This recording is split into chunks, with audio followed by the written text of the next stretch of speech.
Morning students. आज के lecture में हम रिजिड बॉडी रोटेशन और इन सब के बारे में पढ़ेंगे, एंगुलर मोमेंटम और टॉर्क, इन सब के बारे में पढ़ेंगे। तो सबसे पहले मैं आपको बता देता हूं, आज का जो हमारा टॉपिक है वो रोटेशन है, क्योंकि रोटेशनल मोशन शुरू हो गया है। ठीक है, ये हमारा टॉपिक रोटेशनल मोशन से है, तो इसके बारे में हमें पता होना चाहिए कि रोटेशनल मोशन क्या होता है। रोटेशनल मोशन क्या होता है, तो देखिए सबसे पहले रोटेशन, सबसे पहले तो हम मोशन की बात करते हैं। तो टाइप्स के अंदर बात करेंगे तो सबसे पहले तो हम तीन अलग अलग टाइप की बात करते हैं। पहला टाइप ये कहता है कि लीनियर मोशन, ये आप पढ़ चुके हैं लीनियर मोशन। मान लीजिए आपने ये कहा कि हमारे पास एक ब्लॉक है, ब्लॉक पर फोर्स लगाया और कोई भी ब्लॉक भी वेलोसिटी से एक स्ट्रेट लाइन में मूव कर रहा है, दैट इज लीनियर मोशन। दूसरा आप बताते हो pure rotational motion. Pure rotational motion, pure rotational motion क्या होता है? प्योर रोटेशनल मोशन होता है जैसे कि आपके पास, मान लीजिए एक एग्जांपल ले लेते हैं। एग्जांपल मैं यह बना देता हूं। मैंने ये कहा, ये आपके पास कोई रोड है और इस पॉइंट पर इसको फिक्स कर दिया गया और इस रोड को यूं घुमाया गया ओमेगा एंगुलर वेलोसिटी से, ये यूं रोटेट कर रही है ऐसे। ये प्योर रोटेशनल मोशन है, इसमें कोई लीनियर मोशन नहीं है। तीसरा हम बता देते हैं कंबाइंड मोशन। इसमें हम बता देंगे translational plus rotational. Translational plus rotational.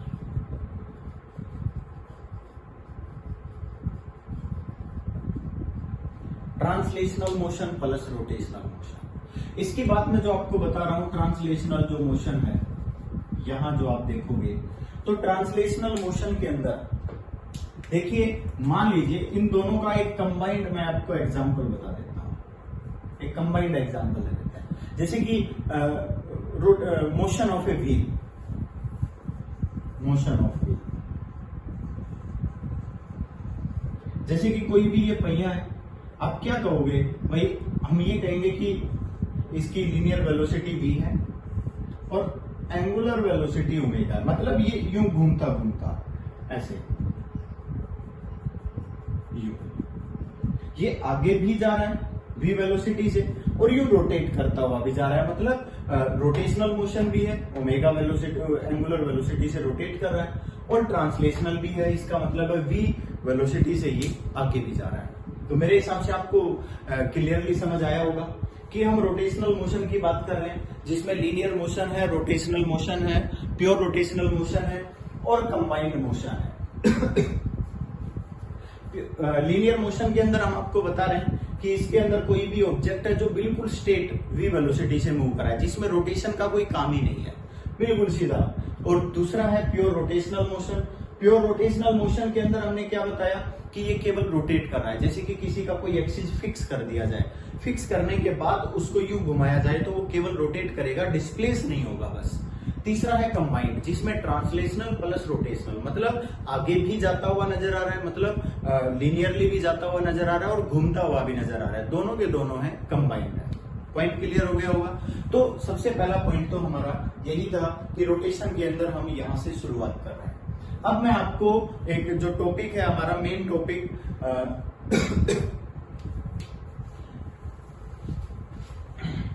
हमारा जो मेन टॉपिक है मोमेंट ऑफ फोर्स, टॉर्क, वहां से शुरू करते हैं, उसके बाद हम मोमेंट ऑफ इनर्शिया पढ़ेंगे।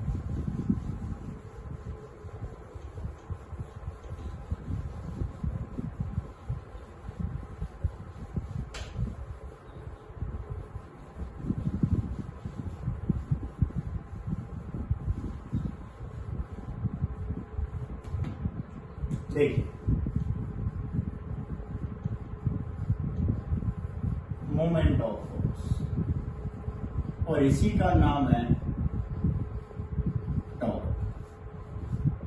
टाउ से लिखा जाता है TA, टाउ।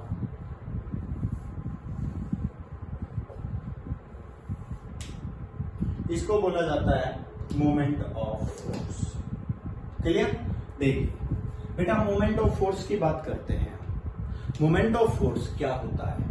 सबसे पहली बात, यहां मैं आपको एक रिजिड बॉडी के बारे में बता देता हूं। सबसे पहले किसके बारे में बता रहा हूं? Rigid body.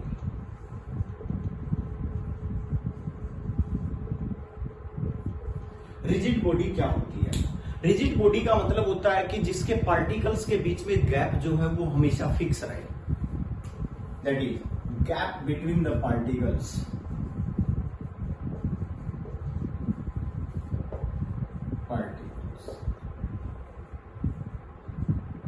Always fixed. जो कोई भी पार्टिकल्स है, जैसे रिजिड बॉडी है, काफी सारे पार्टिकल्स से मिलकर बनी हुई है। ये सब पार्टिकल एक दूसरे के साथ जुड़े हुए हैं। हमने कोई भी दो पार्टिकल ले लिए, हमने कहा ये ए पार्टिकल है और ये पार्टिकल बी है। ठीक है? ए और बी दो पार्टिकल है, इन दोनों के बीच में गैप जो है वो फिक्स है। ठीक है?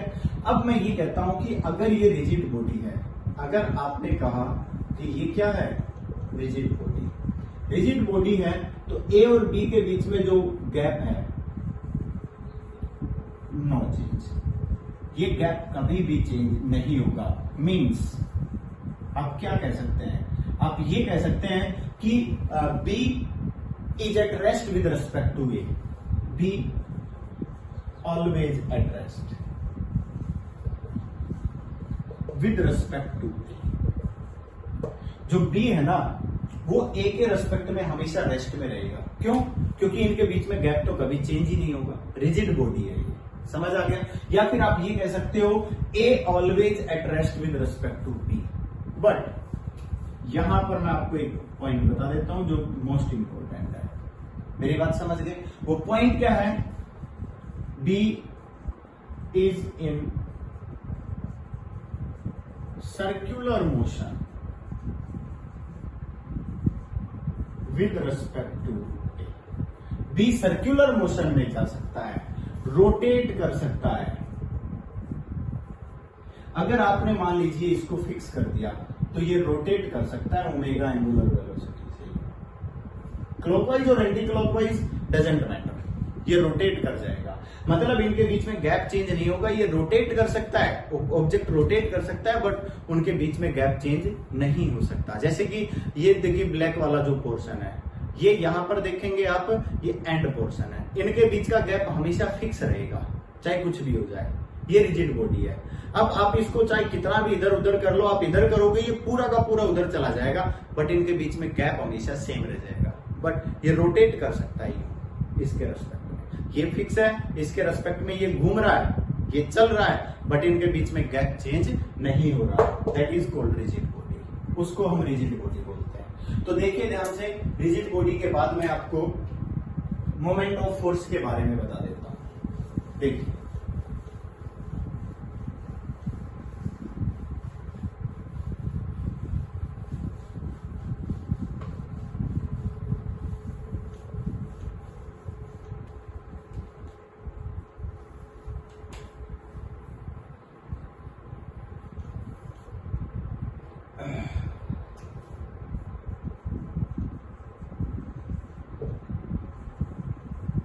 turning effect of force is called torque। ये देखिए, ये जो सबसे इंपॉर्टेंट पॉइंट है, टर्निंग इफेक्ट, रोटेटिंग इफेक्ट। कोई भी ऑब्जेक्ट रोटेट करता है, उसके रोटेट करने के इफेक्ट को टॉर्क बोलते हैं। जब कोई भी ऑब्जेक्ट रोटेट कर रहा है, उसके रोटेट करने के इफेक्ट को क्या बोलते हैं? टॉर्क बोलते हैं। ये सबसे इंपॉर्टेंट पॉइंट है जो आपने समझना है। Torque depends on 2 points. Torque depends on 2 points. 2 point पर डिपेंड करता है। अब ये 2 पॉइंट किन किन पॉइंट्स पर डिपेंड करता है, तो सबसे पहले आप उन पॉइंट्स को ध्यान से देखिए। मैंने क्या कहा कि मान लीजिए आपके पास ये कोई भी एक बॉडी है, आपने ये बना दी, ये कोई भी एक रिजिड बॉडी है। आपने कहा कि ये हमने इसको इस एक्सिस पर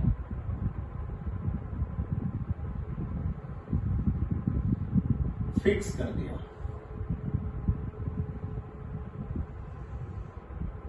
ये इसका एक्सिस ऑफ रोटेशन है, मैं यहां लिख देता हूं सॉरी, एक्सिस ऑफ रोटेशन। हमने इसका एक्सिस ऑफ रोटेशन फिक्स कर दिया है। देखिए ये इसका एक्सिस ऑफ रोटेशन है। अब मैं ये कहता हूं कि ये बॉडी डिस्प्लेस नहीं हो रही है इधर उधर, बट ये बॉडी यूं घूम रही है। जैसे आपने कोई भी किसी भी तरह का ऑब्जेक्ट ले लिया,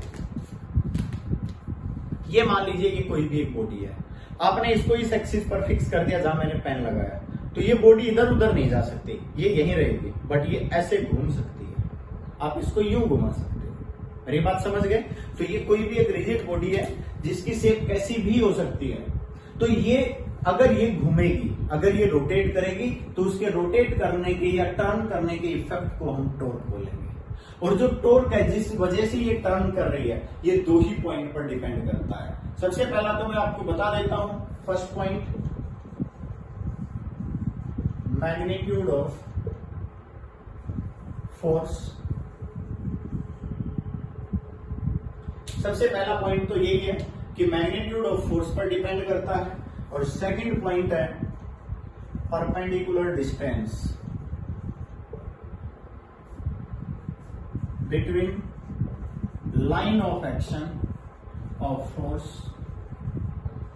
line of action of force to the axis of rotation.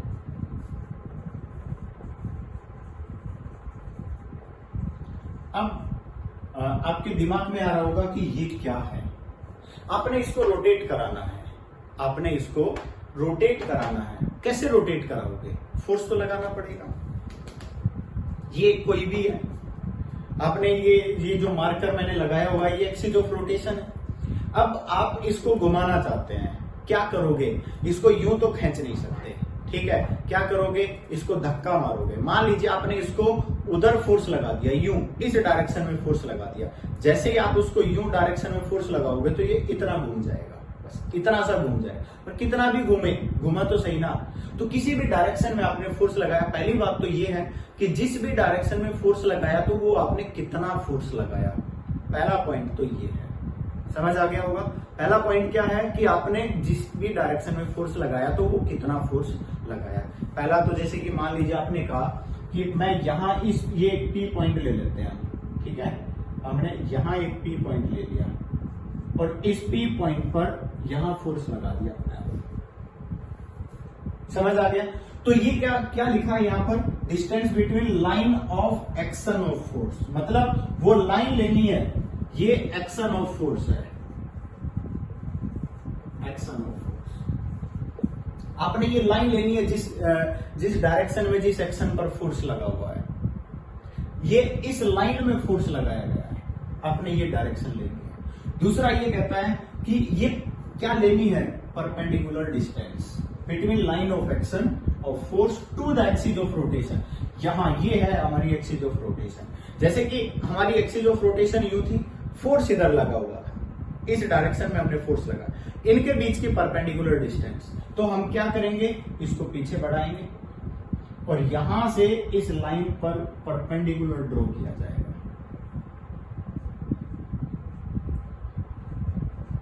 $90 degree angle बनाया जाएगा।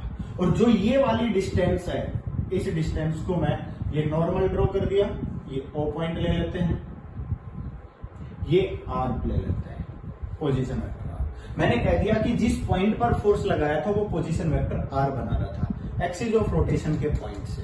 और हमने क्या लेना है? परपेंडिकुलर डिस्टेंस D, ना कि R लेना है। क्या कहता है? लाइन ऑफ एक्शन और एक्सिस ऑफ रोटेशन के बीच की जो परपेंडिकुलर डिस्टेंस है आपने वो लेनी है।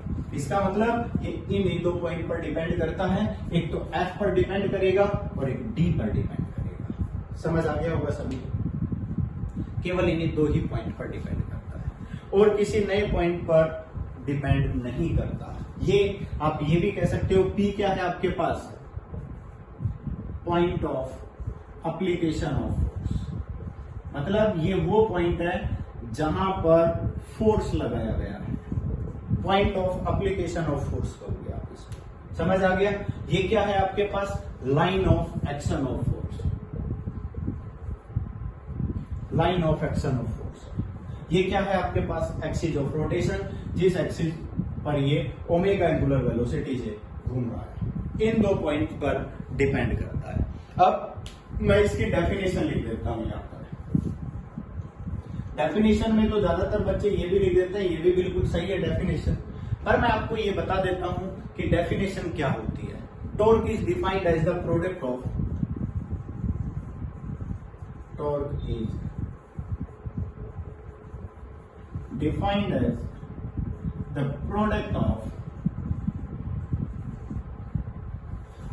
Force to the perpendicular distance between line of action of force to the axis of rotation.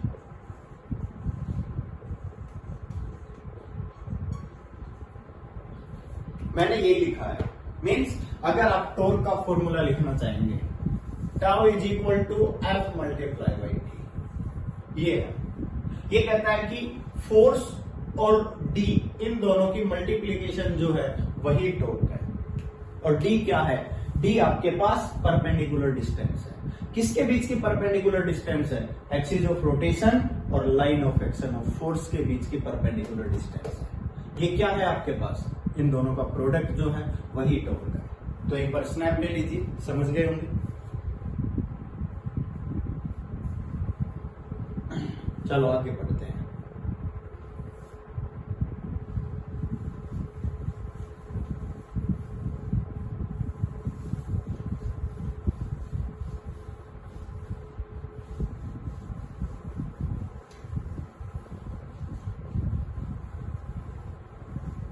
चलो देखिए, हमने जो फॉर्मूला बताया, हमने कहा torque is equal to force F multiply by perpendicular distance O and B आप लिख सकते हो, और आप ये भी कह सकते हो एफ मल्टीप्लाई बाई टी। ये आपके पास टॉर्क है। अगर हम यूनिट्स की बात करें तो सबसे पहले हम एसआई यूनिट की बात करेंगे। एसआई यूनिट, फोर्स की यूनिट क्या होती है, न्यूटन। डिस्टेंस की यूनिट क्या होती है, मीटर। न्यूटन मीटर इसकी एसआई यूनिट है। अगर हम बात करें इसकी सीजीएस यूनिट की, सीजीएस यूनिट की बात करें तो फोर्स की यूनिट क्या होती है, डायन, एंड डिस्टेंस की यूनिट क्या होती है, सेंटीमीटर। हम इसके डायमेंशनल फॉर्मूले की बात करते हैं। तो डायमेंशनल फॉर्मूला क्या होता है, डायमेंशनल फॉर्मूला फोर्स का क्या होता है, m1 L1T - 2, लेंथ का क्या, डिस्टेंस का क्या होता है, L1। मतलब अगर आप इसको लिखना चाहोगे तो क्या हो जाएगा, m1 L2T - 2। शायद ये वर्क डन का भी डायमेंशनल फॉर्मूला था, एनर्जी का भी डायमेंशनल फॉर्मूला था, बट ये दोनों अपने आप में अलग अलग है। वर्क डन और एनर्जी के इक्वल ये नहीं होता है। ये बात हमेशा आप अपने दिमाग में रखेंगे। काफी छोटे छोटे पॉइंट्स हैं, जैसे कि आप इनको समझना चाहते हो तो आपसे पूछा जाएगा, जैसे काफी बार, अब की बार भी आपके एग्जाम में क्वेश्चन आया था, एक डायमेंशनल फॉर्मूला लिख दिया और ये पूछा गया कि इनमें से ये किस किस का डायमेंशनल फॉर्मूला कॉमन होता है, या कोई ऐसा डायमेंशनल फॉर्मूला बताइए जो फोर्स और, इसको रोटेटिंग फोर्स बोलते हैं, मैंने लिखा है moment of force, rotating force होता है। ये कौन सा फोर्स होता है, रोटेटिंग फोर्स भी आप इसको लिख सकते हैं टॉर्क को। तो जो फोर्स और वर्क डन का सेम हो तो आपको पता होना चाहिए, ठीक है। और एक दूसरी बात और मैं आपको बता देता हूं, it is a vector quantity, it is a vector quantity. ये कैसी क्वांटिटी है भाई, वेक्टर क्वांटिटी है, क्योंकि इसकी डायरेक्शन भी होती है। अगर डायरेक्शन होती है तो डायरेक्शन कैसे निकालेंगे, तो डायरेक्शन निकालेंगे कैसे, ये तो हम आपको आगे बता देंगे, अगले स्टेप में बता दूंगा मैं आपको। बट अभी हम इसको कैसे करेंगे, देखिए पहली बात,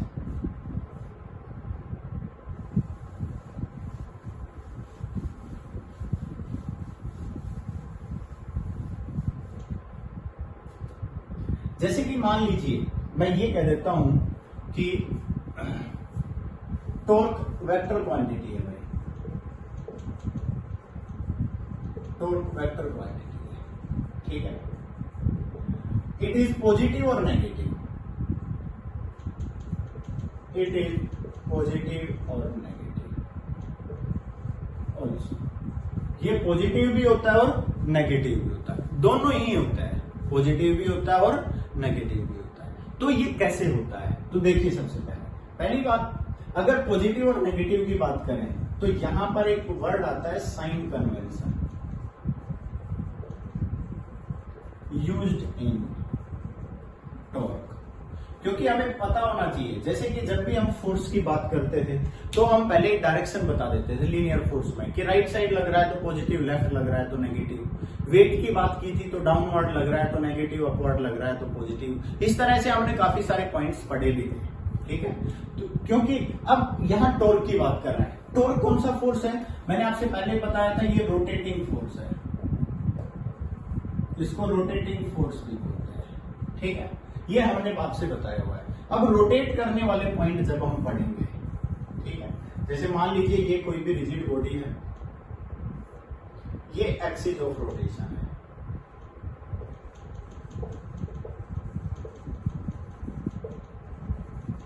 ठीक है, इसी तरह एक और रिजिड बॉडी ले लेते हैं, ये एक्सिस ऑफ रोटेशन है,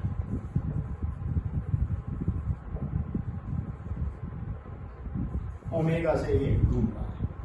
अब मैंने ये कहा इस बॉडी पर फोर्स लगा दिया हमने इधर, इस पॉइंट पर फोर्स लगा दिया इधर, ठीक है, हम क्या देखेंगे, देखता हूं डायग्राम आ रहा है कि नहीं एक बार, बस हाँ जी आ रहा है।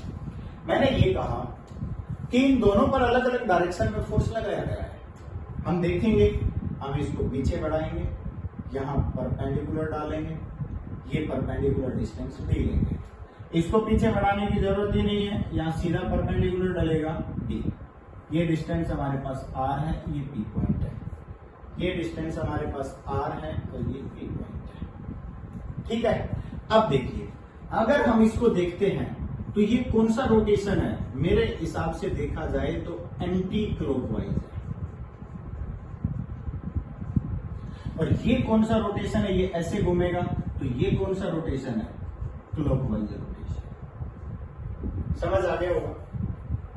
अगर हम एक्सिस ऑफ रोटेशन से एंटी क्लॉकवाइज और क्लॉकवाइज देख रहे हैं, मतलब एक बॉडी तो यूं एंटी क्लॉकवाइज घूम रही है, दूसरी बॉडी पर फोर्स इधर लगाया गया तो ये क्लॉकवाइज घूम रही है, तो एक बात हमेशा याद रखना, अगर एंटी क्लॉकवाइज रोटेशन है, एंटी क्लॉकवाइज रोटेशन है, then torque is taken as positive, torque अगर एंटी क्लॉकवाइज रोटेशन है तो पॉजिटिव लिया जाएगा, अगर क्लॉकवाइज रोटेशन है तो टॉर्क को नेगेटिव लिया जाएगा, समझ आ गया होगा। अगर क्लॉकवाइज रोटेशन है तो टॉर्क को नेगेटिव लिया जाएगा, अगर एंटी क्लॉकवाइज रोटेशन है तो टॉर्क को पॉजिटिव लिया जाएगा, ये बात ध्यान से समझ लीजिए। मैंने ये बताया कि टॉर्क वेक्टर क्वांटिटी है, टॉर्क वेक्टर क्वांटिटी है तो सीधी सी बात है टॉर्क पॉजिटिव नेगेटिव हर केस में होगा, अगर टॉर्क पॉजिटिव नेगेटिव हर केस में होता है तो इसकी डायरेक्शन भी होनी चाहिए, पॉजिटिव नेगेटिव के लिए क्या होनी चाहिए, हमने डायरेक्शन देखा, हमने देखा रोटेशन एक क्लॉकवाइज बन सकता है, एक एंटी क्लॉकवाइज, तो मैंने बता दिया आपको एंटी क्लॉकवाइज अगर रोटेशन हुआ तो पॉजिटिव टॉर्क लेना है, अगर क्लॉकवाइज रोटेशन हुआ तो नेगेटिव टॉर्क लेना है, क्लियर। तो देखिए ये नोट करिए। अब उसके बाद रोटेशनल इक्विलिब्रियम की बात करते हैं, किसकी बात करते हैं, रोटेशनल इक्विलिब्रियम, एक वर्ड आता है,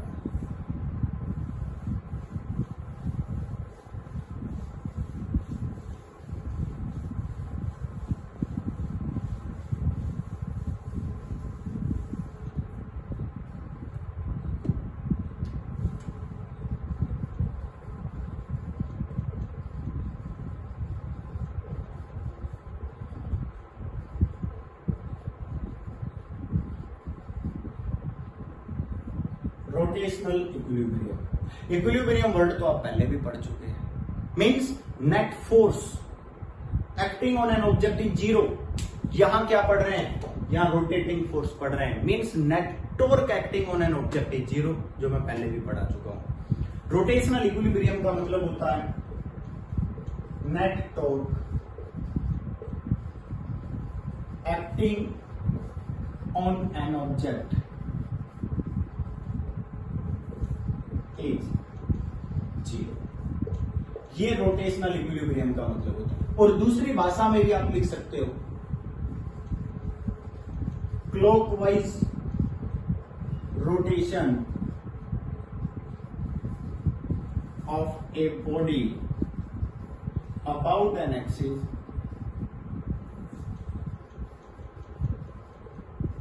is equal to anti-clockwise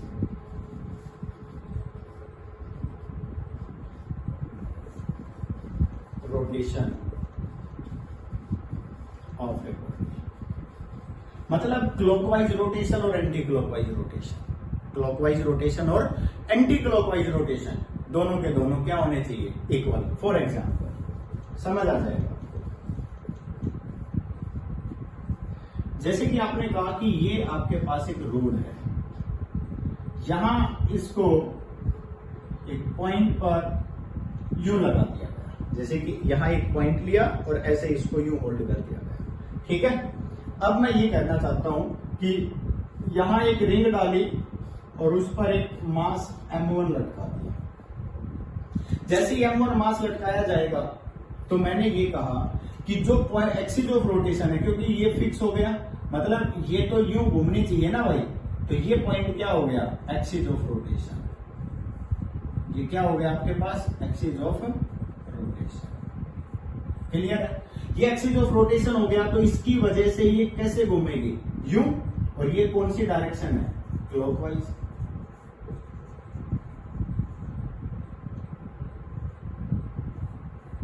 समझ आ गया कि नहीं? हमने कहा कि जो एक्सिस ऑफ रोटेशन है वहां से आपने ये d1 डिस्टेंस ले लिया, पॉइंट क्लियर हो गया। आपने कहा कि एक रिंग यहां भी लगाई, यहां एक मास लटका दिया हमने M2।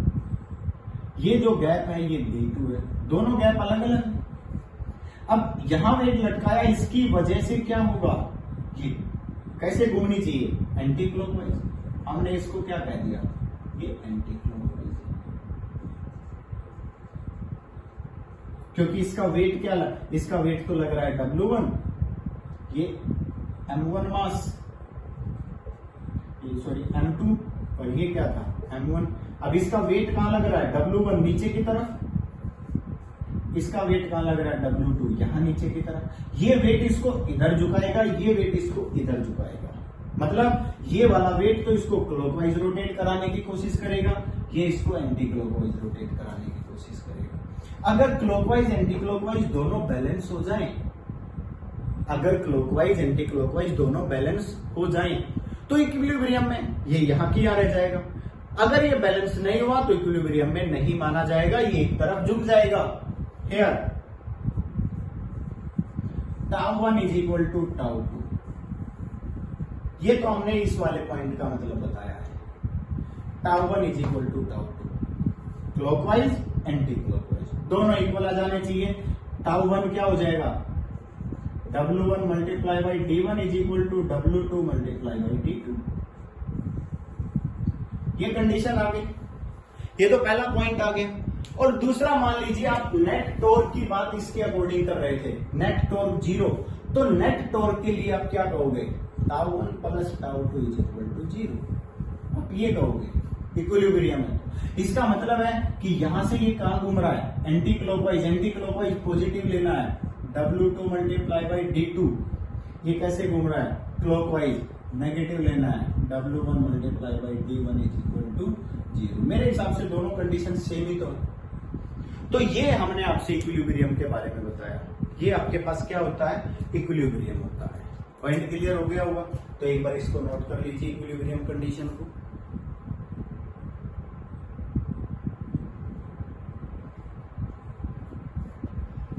अगला पॉइंट आता है कपल।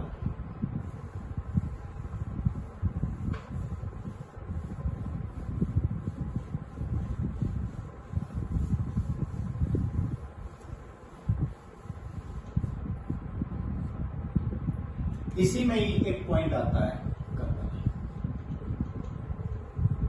कपल पेयर, जोड़ा, और पेयर किसका बनता है? हमेशा इक्वल और अपोजिट का।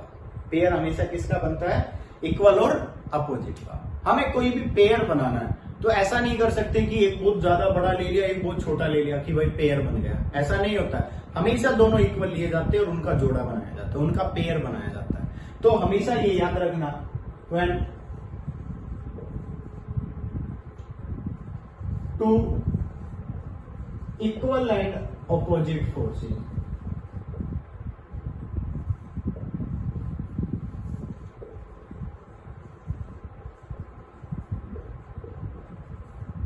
acting on a body,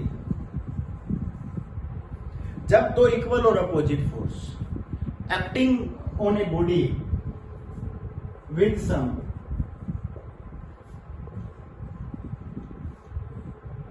perpendicular distance,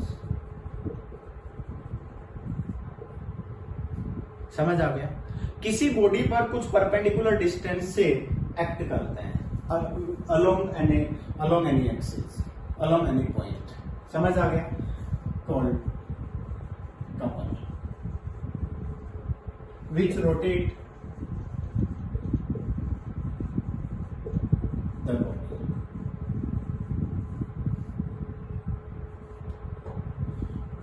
example देते हैं, आप क्लियर हो जाएगा। एग्जाम्पल लेंगे।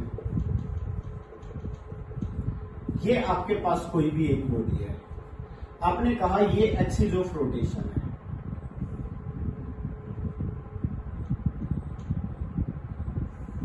यहां ये फिक्स कर दी, ये यूं घूम रही है। हमने ये यूं कैसे घूम रही है? हमने क्या कहा, एक ई पॉइंट यहां ले लिया बेटा, या एक पॉइंट यहां और एक पॉइंट यहां, ये ले लेते ए पॉइंट एंड बी पॉइंट, ठीक है? ए और बी दो पॉइंट ले लिए। मैंने ये कहा कि इस ए पॉइंट पर फोर्स लगाया मैंने डाउनवर्ड एफ, बी पॉइंट पर फोर्स लगाया मैंने अपवर्ड एफ। देखिए ध्यान से, मैंने दोनों ऑब्जेक्ट पर फोर्स लगा दिया, दोनों ही ऑब्जेक्ट पर क्या लगा दिया? फोर्स। दोनों ही पॉइंट पर फोर्स लगा दिया। ये भी एफ और ये भी एफ, मतलब मैंने दोनों फोर्स इक्वल लगाए और अपोजिट लगाए एक दूसरे से, एक अपवर्ड तो दूसरा डाउनवर्ड। जब मैंने यहां लिखा हुआ है इक्वल होने चाहिए और क्या होने चाहिए? अपोजिट, तो कपल बनेगा, तो पेयर बनेगा। ये बात याद रखनी है। अगर ये F1 है तो ये भी F1 होना चाहिए। पहले तो हम F1 F2 लिख रहे थे, टाउ1 टाउ2 लिख रहे थे, अब ऐसा नहीं होगा। मेरी बात समझ गए? तो हमने क्या कहा कि ये दोनों फोर्स इक्वल और अपोजिट है, जो किसी एक्सिस से लगे हुए हैं। इस पॉइंट को मैंने एक्सिस ऑफ रोटेशन पॉइंट को लिख दिया, जहां पर एक्सिस हमारी पास हो रही है। मैंने कहा कि O से A तक के डिस्टेंस D1 और O से B तक के डिस्टेंस D2, इसमें तो कोई डाउट नहीं होना चाहिए, ठीक है? D1 और D2 हमने बता दिया। अब मैं आपको ये बता रहा हूं कपल के बारे में। मैं ये कहता हूं कि अगर दो फोर्स लग रहे हैं तो दोनों का अलग अलग टॉर्क होना चाहिए। मेरी बात समझ गई थी? तो हमने क्या कहा, टाउ1 इज इक्वल टू, अगर इस फोर्स की वजह से देखें तो कौन सा रोटेशन है? Anti clockwise. अगर ये नीचे की तरफ खींचेगा तो एंटी क्लॉकवाइज घूमेगा, और इसका अपवर्ड है तो ये भी कैसे घुमाएगा? Anti clockwise. अगर दोनों के दोनों एंटी क्लॉकवाइज रोटेशन है, दोनों के दोनों एंटी क्लॉकवाइज रोटेशन है, तो क्या होगा? नेट टॉर्क क्या हो जाएगा? दोनों को ऐड कर देंगे, क्या होगा? सबसे पहले टाउ1 निकालेंगे तो ये क्या हो जाएगा? फोर्स मल्टीप्लाई बाई क्या हो गया? डिस्टेंस OA, यही है परपेंडिकुलर डिस्टेंस। और इसमें अगर हम निकालते हैं तो F मल्टीप्लाई बाई क्या लिख देंगे? OB। हम नेट टॉर्क की बात करेंगे, नेट टॉर्क, ध्यान से देखिए। अगर हम नेट टॉर्क की बात करेंगे, दोनों को ऐड करेंगे। अगर हम इन दोनों को ऐड करते हैं तो देखिए, tau is equal to tau one plus क्या हो जाएगा? टाउ2। दोनों को ऐड किया जाएगा, tau is equal to F into OA, ऐसे लिख देते हैं, tau is equal to F into OA plus F into OB। दोनों को ऐड कर दिया तो टाउ इज इक्वल टू क्या हो जाएगा? F common, OA plus OB हो गया। OA प्लस OB आ गया। अब हमने क्या कहा बेटा? ओ ए यहां तक की डिस्टेंस ओ बी, यहां तक की मतलब टोटल दोनों को ऐड करेंगे ओ ए ओ बी को क्या आ जाएगा ए बी, तो टाउ इज इक्वल टू क्या हो जाएगा एफ इंटू ए बी। अगर आप ध्यान से देखो इसको हम बोलेंगे नेट टॉर्क, कोई डाउट नहीं होना चाहिए। इसको हम बोलेंगे आइदर फोर्स, कोई भी फोर्स ले लो, ये वाला ले लो चाहे ये वाला, दोनों सेम है। मल्टीप्लाई बाई ये क्या बोलेंगे perpendicular distance between forces. Axis of rotation से नहीं लेना, ये जो फोर्स है ना जिस पॉइंट पर लगे हुए हैं इनके बीच की परपेंडिकुलर डिस्टेंस लेनी है। अगर आप कहोगे सर ये इस पॉइंट पर लगता, तो हम यहां से परपेंडिकुलर ड्रॉ करते इसके ऊपर और वही परपेंडिकुलर डिस्टेंस लेते। फॉर एग्जांपल समझ लीजिए, जैसे कि यहां ये एक्सिस ऑफ रोटेशन है, इसको खींच दिया उधर और इसको खींच दिया इधर, तो इसको पीछे बढ़ाएंगे इसको आगे बढ़ाएंगे, फिर इस पॉइंट से यूं परपेंडिकुलर डालेंगे, जो ये परपेंडिकुलर डिस्टेंस होगी वो काउंट होगी। समझ आ गया होगा? ऐसा नहीं है कि टोटल उनके बीच का गैप लिया जाएगा, गैप नहीं है, perpendicular distance between the forces, that is couple. तो टॉर्क के लिए ये आपके पास एक नया फॉर्मूला आ गया, force multiply by perpendicular distance between the forces. Clear? तो सबसे पहले तो हम इसको नोट करेंगे। अब मैं आपको टॉर्क का मोमेंट ऑफ फोर्स का एक्सप्रेशन करा देता हूं। देखिए नोट कर लीजिए पहले।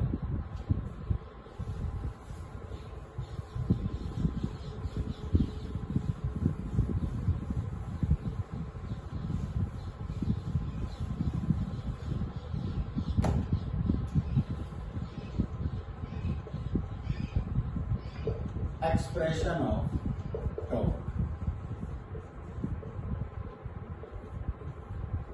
भाई टॉर्क का फॉर्मूला फाइंड आउट करना है, सीधी सी बात ये है। देखिए हम जानते हैं, हमने फॉर्मूला बता दिया, वी नो। इसी डायग्राम से ले रहे हैं, डायग्राम हमने साफ ही नहीं किया। हमने ये कहा था कि torque is equal to force multiply by perpendicular distance. ये हमने बोला था। अगर हम टॉर्क की बात करें, फोर्स क्या है हमारे पास F, परपेंडिकुलर डिस्टेंस क्या है हमारे पास ON। यहां तक समझ आ गया होगा? इस डायग्राम में फोर्स वहां है और ON परपेंडिकुलर डिस्टेंस है। यहां तक क्लियर है? हम कहेंगे कि ट्रायंगल O, ये P पॉइंट लिया हुआ था ना, तो P पॉइंट यहां OPN। अगर इसके अंदर हम ON की वैल्यू निकालना चाहें तो क्या होगा? ON upon OP is equal to क्या हो जाएगा बेटा? Sine theta. क्यों? क्योंकि देखिए ये परपेंडिकुलर है बेटा। यहां देखिए ये R है, मैं ये कहता हूं कि इनके बीच में जो एंगल है ना वो थीटा है, क्योंकि ये R पोजीशन वेक्टर माना था। और वेक्टर की डायरेक्शन और फोर्स की डायरेक्शन, हम जो एंगल ले रहे हैं ये जो थीटा है, थीटा किस किस के बीच में एंगल है? R पोजीशन वेक्टर और F के बीच में एंगल है। ठीक है? Here theta angle between R and F, R position vector और F line of action of force, इन दोनों के बीच में एंगल लिया हुआ है। तो ये तो क्या हो गया? बेस। ये क्या हो गया? परपेंडिकुलर। और ये क्या हो गया? हाइपोटेन्यूज। परपेंडिकुलर अपॉन हाइपोटेन्यूज क्या होता है? Sine theta. ON is equal to क्या आ गया? OP sine theta. OP को अगर आप ध्यान से देखो और ON को देखो तो ON D है, OP हमारे पास R है। मैं इनकी वैल्यू लिख देता हूं। मैंने क्या कहा? ON is equal to R sine theta. हो गया? मैं इसकी वैल्यू यहां पुट कर रहा हूं, tau is equal to FR sine theta. Point clear हो? FR sine theta. और अगर आप इसी को ध्यान से देखें, आपको पता है, खूब पढ़ा हुआ है कि साइन थीटा के साथ कोई भी फॉर्मूला आ गया, वेक्टर क्वांटिटी है, तो हम इसको क्या लिख देते हैं? In vector form. अगर हम वेक्टर फॉर्म में लिखेंगे, tau vector is equal to R vector F vector and sine of theta. मतलब अब टाउ इज इक्वल टू क्या कह सकते हो, आर क्रॉस, यही तो vector quantity means direction of torque is also taken as cross product. Direction of torque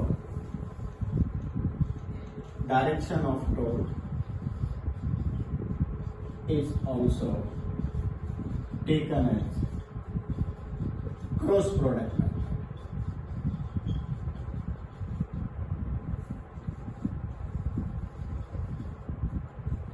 हम यहां direction of torque cross product method से लेंगे, समझ आ गया होगा।